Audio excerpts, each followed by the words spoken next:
এক চোর একটি মুরগি চুরি করে মসজিদের ইমাম সাহেবের কাছে গিয়ে বলল, হুজুর, এই মুরগিটা আমি চুরি করেছি। চুরি করার সময় আমার অন্তরে কোনো ভয় ছিল না, এখন আমার মনে হচ্ছে আমি অনেক বড় একটি ভুল করে ফেলেছি। হুজুর, দয়া করে মুরগিটা রেখে আমাকে পাপ মুক্ত করে দিন। হুজুর বললেন, আরে ভাই, এইভাবে তো পাপ মুক্ত হয় না।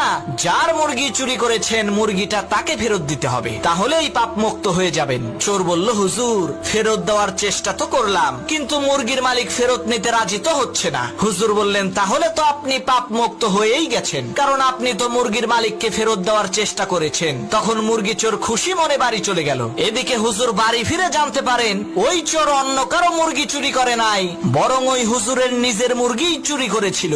তখন হুজুর মাথায় হাত দিয়ে বলল, আল্লাহ, জীবনে বহু চোরের কথা শুনছি, কিন্তু এই রকম উকিলের মতো বুদ্ধিমান চোর যে আছে তা আমার জানা ছিল না।